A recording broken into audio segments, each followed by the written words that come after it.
প্রিয় বন্ধুরা, আসসালামু আলাইকুম। শুভেচ্ছা অভিনন্দন সবাইকে। একটা বিষয়ের কথা বলি, সেটা হলো একটা পরিবারে 6জন সদস্য। এই পরিবারের যারা প্রধান কর্তা, মা বাবা, তাদের অনেক ইচ্ছা, অনেক চেষ্টা যে পরিবারের সবাই একদিন একসাথে ডাইনিং টেবিলে বসে খাওয়া দাওয়া করবে। একদিনও তাদেরকে একসাথে বসে খাওয়া দাওয়া করতে পারে না, অথচ পরিবারের সবাই ঘরে থাকে। তো তারা সবাই যার যার কাজ নিয়ে ব্যস্ত। তো আজকে কি কাজে ব্যস্ত এই বিষয়টাই আজকে একটু শেয়ার করি। এখন যার হাতে স্মার্টফোন আছে সেই বিশাল বিশাল কর্মসংস্থান নিয়ে ব্যস্ত থাকে। যখন খাবারের সময় হয়, মা বাবা ডাক দেয়, খেতে আসো তোমরা। আসতেছি আসতেছি বলে ডাইনিং টেবিলে কেউই আসে না, আসলেও সময় মতো আসে না। কেউ আগে খায়, কেউ পরে খায়।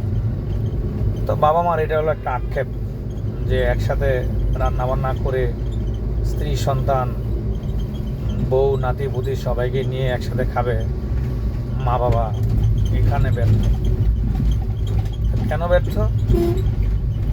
কারণে কোনো কাজ নেই, তারপরেও অকর্ম মানুষগুলো কর্ম নিয়ে ব্যস্ত।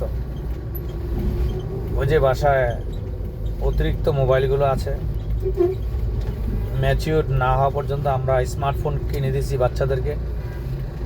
তারা যার যার মোবাইল নিয়ে খুব ব্যস্ত। এখন প্রশ্ন হলো, তারা কি কাজ করে? তারা কাজের কাজ কিছুই করে না, নিজেদেরকে ধ্বংস করে। তো আমরা যারা মা বাবা আছি, যারা গার্ডিয়ান আছি, যারা বড় ভাই বোন আছি, ছোটদের প্রতি একটু লক্ষ্য রাখবেন, খেয়াল রাখবেন। মোবাইল বাসায় সবারই থাকে। তারা মোবাইল নিয়ে কি করছে? মোবাইল অবশ্যই ভালোভাবে ইউজ করলে ভালো কিছু দেয়। ছোট বড় অনেক ছাত্রছাত্রীদের মোবাইলটা খুব ইম্পর্টেন্ট। তো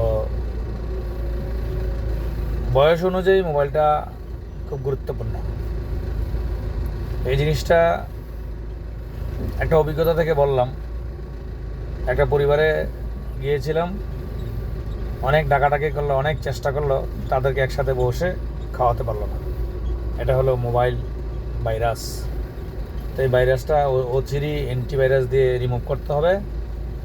সেটা হলো মা বাবার উদ্যোগ নিতে হবে। তাহলেই হয়তো মা বাবার নির্দেশনা অনুযায়ী ছেলেমেয়েরা কাছে থাকবে, মানুষের মতো মানুষ হবে।